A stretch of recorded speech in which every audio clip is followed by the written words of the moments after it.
जय हिंद जय भारत। दोस्तों, आज हम लोग विज्ञान के क्वेश्चन करेंगे, जिसमें कि जो ये क्वेश्चन है, ये प्रश्न है, ये बहुत ही उपयोगी हैं आने वाले आगामी परीक्षाओं में। जैसे कि टीईटी, केवल टीईटी वाले बच्चों के लिए देश हित में हम लोग विज्ञान, फिजिक्स, केमिस्ट्री, बायो, ये सभी विषयों अर्थात 3 विषयों को, विज्ञान के तीनों विषयों को क्या करेंगे, पढ़ेंगे और रोज कई क्वेश्चंस हम लोग करेंगे। ठीक है, तो आइए आज स्टार्ट करते हैं मित्रों। पहला क्वेश्चन, प्रकाश वर्ष क्या है? पहला ऑप्शन समय, दूसरा ऑप्शन समय का मात्रक, तीसरा ऑप्शन दूरी और चौथा ऑप्शन दूरी का मात्रक। तो बताइए दोस्तों, प्रकाश वर्ष क्या है? ठीक है, समय, समय का मात्रक, दूरी, दूरी का मात्रक। ठीक है, बहुत से दोस्त गलतियां कर जाते हैं, प्रकाश वर्ष को कह देंगे समय, तो ये समय नहीं है, बल्कि ये क्या है, दूरी का मात्रक। अर्थात इसका उत्तर कौन सा हो जाएगा? D. D is the right option. Okay, ठीक। अगला क्वेश्चन लेते हैं दोस्तों। निम्नलिखित पदार्थों में कौन सी अधातु द्रव अवस्था में होती है? ऑक्सीजन, ब्रोमीन, नियान या नाइट्रोजन। अधातु का मतलब होता है गैस। ऐसी कौन सी गैस है इन 4 में से, ऑक्सीजन, ब्रोमीन, नियान और नाइट्रोजन में से, जो द्रव अवस्था में होती है बल्कि गैस अवस्था में नहीं होती है? तो इसका उत्तर कौन सा होगा? बी। कौन सा होगा? बी। इसका जो आंसर होगा वो बी यानी ब्रोमीन होगा। ब्रोमीन एक ऐसी अधातु है जो गैस अवस्था में न होकर के द्रव अवस्था में होती है। बाकी ऑक्सीजन, नियान, नाइट्रोजन, ये तीनों गैसें गैस अवस्था में ही होती हैं। अगला क्वेश्चन लेते हैं स्टूडेंट्स। घर में हम अपना चेहरा किस में देखते हैं? पहला उत्तर है शीशा में, लेंस में, उत्तल दर्पण में, समतल दर्पण में। दिमाग लगाकर बताइएगा दोस्तों, ऐसे नहीं तुरंत आंसर मत दीजिएगा। आपके पास 2 सेकंड का, 3 सेकंड का टाइम रहता है, मैं टाइम भी देता हूँ। आराम से सोचिए और फिर बताइए कौन सा होगा। शीशा होगा उत्तर, यानी है क्या कि घर में जो हम लोग, जिसमें हम अपना चेहरा देखते हैं, वो क्या होता है? शीशा होता है कि लेंस होता है कि उत्तल दर्पण होता है या समतल दर्पण होता है? तो इसका जो उत्तर है वो समतल दर्पण होता है। घर में रखा हुआ जो दर्पण है वो समतल दर्पण होता है। और जो लोग शीशा में उत्तर लगाए होंगे वो आपका क्या हो जाएगा? गलत। अर्थात राइट आंसर है समतल दर्पण। क्यों? हम लोग को गलत ही शुरू से बताया जाता है बचपन से कि हम लोग शीशे में चेहरा देखते हैं। शीशे में चेहरा दिखाई नहीं पड़ता है, हमेशा चेहरा किस में दिखाई पड़ता है? दर्पण में। ठीक है, और जो घर में दर्पण होता है वो दर्पण कौन सा होता है? समतल दर्पण। अगला क्वेश्चन दोस्तों लेते हैं, चौथा। सल्फ्यूरिक अम्ल का अणुभार कितना होता है? तो सल्फ्यूरिक अम्ल का अणुभार को निकालने के लिए हमको ये पता होना चाहिए कि सल्फ्यूरिक अम्ल का रासायनिक सूत्र क्या होता है। तो रासायनिक सूत्र क्या होता है? H2SO4। हाँ, ये तो कौन सा होता है आप बताइए। तो इसमें जो आंसर होगा वो तो 98 होगा, लेकिन कैसे निकालते हैं इसको? सल्फ्यूरिक अम्ल का रासायनिक सूत्र होता है H2SO4। क्या होता है? H2SO4।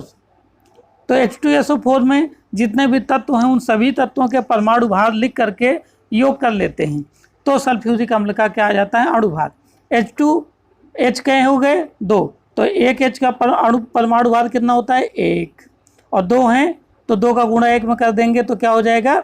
2, तो 1 + 1 हो जाएगा। फिर प्लस सल्फर का है 1, सल्फर 1 का परमाणु भार कितना होता है? 32 हो जाएगा प्लस। फिर ऑक्सीजन का है 4, 1 ऑक्सीजन का परमाणु भार 16, 16 चौको 64। ठीक है, 64। अगर आप इन सभी को जोड़ेंगे तो 4 2 6 7 1 8 और 6 3 9, 98 आ जाएगा। अर्थात बी आंसर आपका क्या हो जाएगा? बिल्कुल एकदम राइट। ओके, अगला क्वेश्चन लेते हैं दोस्तों। परम तापक्रम का मात्रक कौन सा है? परम तापक्रम का मात्रक कौन सा है?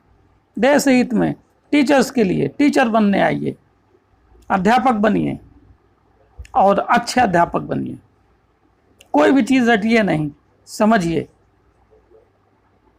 तो पहला आंसर है इसका डिग्री सेंटीग्रेड, दूसरा आंसर है केल्विन, तीसरा आंसर है फ़ारेनहाइट, चौथा आंसर इनमें से कोई नहीं।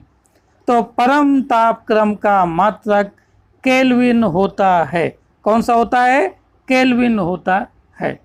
जो डिग्री सेंटीग्रेड है वो तापक्रम का मात्रक होता है, अर्थात ताप का मात्रक, और परम ताप का मात्रक केल्विन होता है। ओके, ठीक है। आइए दोस्तों, वायुमंडल में कार्बन डाइऑक्साइड कितने प्रतिशत मात्रा में होती है?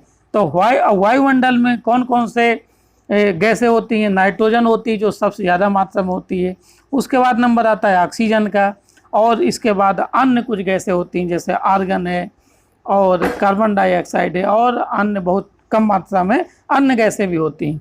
हमको ये बताना है कि वायुमंडल में कार्बन डाइऑक्साइड कितने प्रतिशत मात्रा में होती है। तो जो कार्बन डाइऑक्साइड है वो 0.03% होती है, अर्थात ऑप्शन कौन सा हो जाएगा आंसर? ए नंबर। ठीक, आइए दोस्तों नया क्वेश्चन करते हैं, अगला क्वेश्चन करते हैं। किस पदार्थ का अपूर्णांक सबसे अधिक होता है? किस पदार्थ का अपूर्णांक सबसे अधिक होता है? तो इसमें ऑप्शन है आपके पास 4। पहला ऑप्शन है शीशा, दूसरा ऑप्शन है हीरा, तीसरा ऑप्शन है कांच, और चौथा ऑप्शन है पानी। आप इन चारों में से आपको उत्तर देना है। तो इसके लिए सबसे पहले आपको ये मालूम होना चाहिए कि अपूर्णांक होता क्या है। अपूर्णांक एक तरीके से नंबर होता है जिसका कोई मात्रक नहीं होता है, और ये अलग अलग माध्यमों में प्रकाश की चालों का अनुपात होता है। प्रकाश की चालों का अनुपात होता है। जैसे इसमें हीरा का पूछा है, तो हीरा में प्रकाश की चाल वायु में प्रकाश की चाल की अपेक्षा कितने गुनी है, इसका मतलब ये होता है। तो यहाँ पर जो उत्तर है, जो अपूर्णांक होता है, वो हीरे का सबसे ज़्यादा होता है, क्योंकि हीरे में प्रकाश की चाल सबसे कम होती है। एक फार्मूला होता है अपूर्णांक का, n बराबर होता है, क्या होता है? n बराबर होता है C/B। कौन सा होता है? C/B। n बराबर C/V। ठीक है, तो n क्या होता है? अपूर्णांक होता है, ठीक, और C क्या होता है? वायु में प्रकाश की चाल, और B क्या होता है? माध्यम में प्रकाश की चाल। यहाँ माध्यम क्या है? हीरा। ठीक है, तो अपूर्णांक सबसे ज़्यादा तभी होगा जब हीरे का वेलोसिटी प्रकाश की हीरे में सबसे कम होगी। जब कम होगी तो C में भाग देंगे तो ज़्यादा वैल्यू आएगी, यानी n की वैल्यू कितनी होगी? ज़्यादा। और शीशा, कांच, पानी, इन तीनों में अपेक्षाकृत हीरे के प्रकाश की चाल ज़्यादा होती है, जिससे कि n के मान क्या होता है? कम आता है। ठीक, तो ये आपका आंसर यहाँ पर आपका कौन सा हो जाएगा? बी के साथ चला जाएगा। आंसर आपका बी के साथ चला जाएगा। अगला क्वेश्चन करेंगे। आइए दोस्तों, 9th क्वेश्चन, निम्नलिखित में से कौन सी धातु अम्ल से हाइड्रोजन विस्थापित करती है? निम्नलिखित में से कौन सी धातु अम्ल से हाइड्रोजन विस्थापित करती है? समझ पा रहे हैं? नहीं समझ पा रहे होंगे। ऐसी कौन सी धातु, ऐसे समझिए, कद्दू को कौन काटता है? चाकू, लकड़ी तो नहीं काटती है। ठीक है, इसी प्रकार जो अम्ल से हाइड्रोजन, अम्ल हाइड्रोजन से मिलकर बने होते हैं। अम्ल में हाइड्रोजन आयन उपस्थित होता है, हाइड्रोजन उपस्थित होती है। तो अम्ल में जो हाइड्रोजन है उसको कौन सी धातु है जो अम्ल से हाइड्रोजन को विस्थापित कर देगी, मतलब अलग कर देगी? तो वही धातु अलग करेगी जो हाइड्रोजन से ज़्यादा ताकतवर होगी।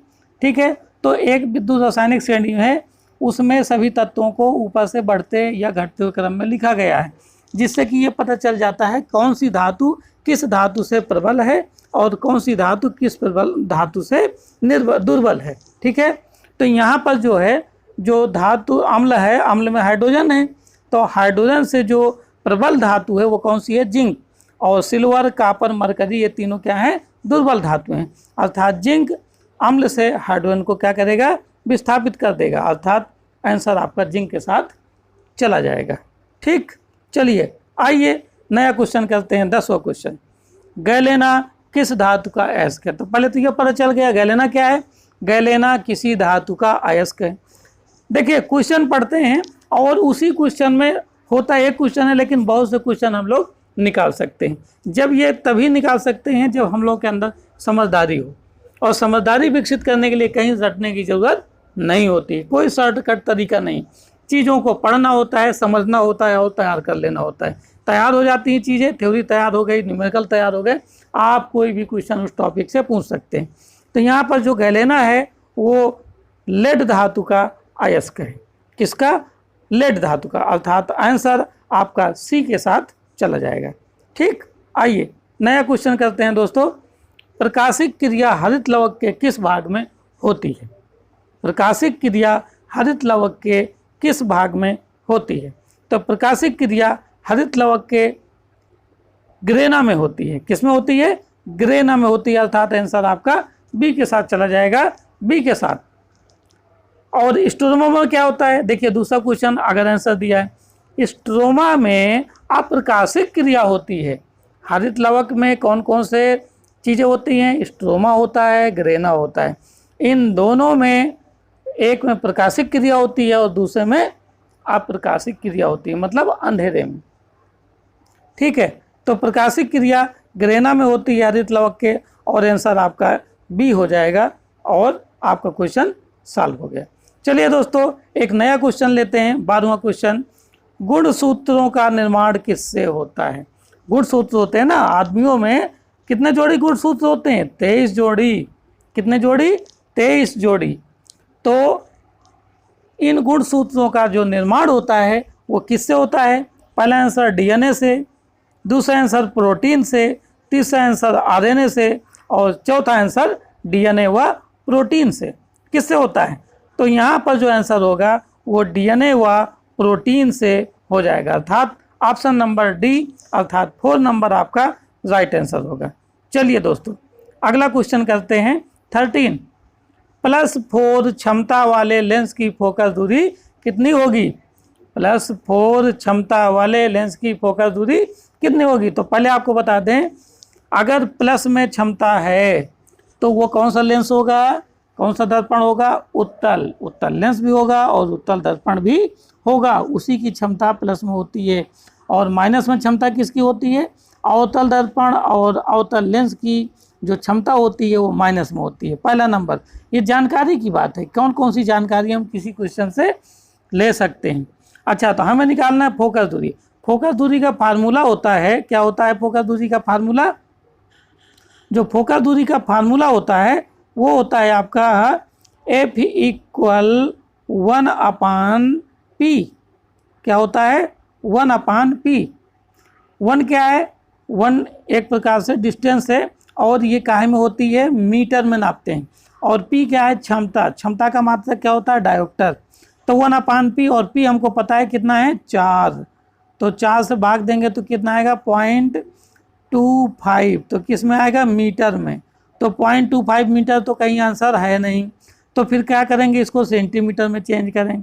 तो 0.25 को सेंटीमीटर में चेंज करेंगे तो 100 से मल्टीप्लाई करेंगे। 100 से मल्टीप्लाई करेंगे तो कितना आ जाएगा? 25। यानी आंसर नंबर किसके साथ चला जाएगा? बी के साथ, 25 सेंटीमीटर। +4 क्षमता वाले लेंस की फोकस दूरी 25 सेंटीमीटर होगी। ठीक, चलिए आइए स्टूडेंट्स दोस्तों अगले क्वेश्चन की तरफ चलते हैं। 14 क्वेश्चन नंबर, प्रतिरोध का मात्रक कौन सा होगा, या प्रतिरोध का मात्रक कौन सा होता है? तो हम लोगों को पता है प्रतिरोध का मात्रक जो होगा, एक फार्मूला होता है B = I/R। क्या होता है? I/R। R क्या है? प्रतिरोध। प्रतिरोध का मात्रक निकालना है तो I कहाँ चला जाएगा? बटे में। ठीक है, तो R = B/I हो जाएगा। अब R का मात्रक निकालना है तो B का मात्रक वोल्ट, I का मात्रक एम्पियर, यानी वोल्ट पर एम्पियर। यानी आंसर किसके साथ चला जाएगा? D के साथ। ठीक है, ये आपका उत्तर हो गया। चलिए दोस्तों अगला क्वेश्चन करते हैं 15वां। घरों में विद्युत उपकरण किस क्रम में जुड़े होते हैं? जो घर में हमारे वायरिंग होती है वो किस क्रम में की जाती है? तो श्रेणी क्रम में की जाती है, या समांतर क्रम में किया जाता है, या मिश्रित क्रम में, या इनमें से कोई नहीं। तो ऐसा तो है नहीं कि किसी क्रम में ना की जाए, ऐसे कि कहीं भी जोड़ दिया जाए, ऐसा नहीं होता है। तो जो घरों में इसको आपको याद ही करना है। डिटेल से जब हम पढ़ाएंगे तो उसमें आपको डिटेल भी बताएंगे क्यों समांतर क्रम में जोड़ेंगे, क्यों श्रेणी क्रम में जोड़ेंगे, क्यों श्रेणी क्रम में नहीं जोड़ेंगे, क्यों समांतर क्रम में जोड़ेंगे। तो यहाँ पर जो आंसर है आपका वो बी के साथ जाएगा, अर्थात घरों में समांतर क्रम में विद्युत उपकरणों को जोड़ते हैं। ठीक, चलिए दोस्तों देखिए, टीचर बनिए। टीचर एक समझदार प्राणी होता है। समाज आशा करता है टीचर से कि वो समाज को आगे ले जाएगा। टीचर एक बुद्धिमान व्यक्ति है, एक नॉर्मल व्यक्ति से। ठीक है, इसलिए हमको दिमाग से पढ़ना है, समझ के पढ़ना है और अच्छे ढंग से, कहीं भी कोई क्वेश्चन मिस ना होने पाए। एक टाइम टू टाइम हम लोग पढ़ते जाएंगे, लोअर लेवल से हाई लेवल तक। भौतिक विज्ञान के भी क्वेश्चन पढ़ेंगे, रसायन विज्ञान के भी क्वेश्चन पढ़ेंगे और जीव विज्ञान के भी क्वेश्चन पढ़ेंगे, और एक साथ में पढ़ते जाएंगे ताकि कोई भी विषय हमारा छूटे ना। 30 नंबर हमारे पूरे में पूरे आने चाहिए। तो अगला क्वेश्चन है, आइए दोस्तों करते हैं। फ्यूज तार का गलनांक कितना होता है?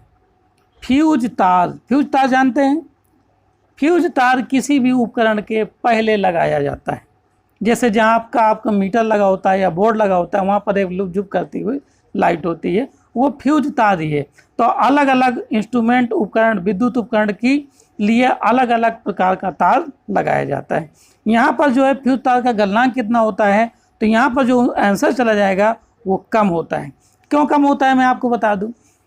मतलब कोई भी विद्युत उपकरण जिस रेटिंग का होगा, जितनी धारा वो सहन कर सकता है, उतनी धारा का ही हम फ्यूज तार लगाते हैं।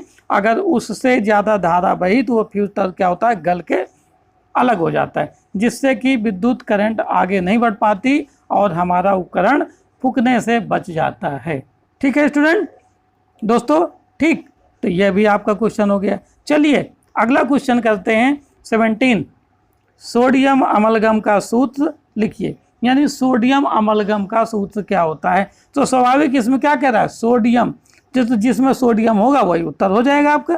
ठीक है, तो आंसर आपका कौन सा हो जाएगा, बी, NaHG। ये क्या है, सोडियम अमलगम।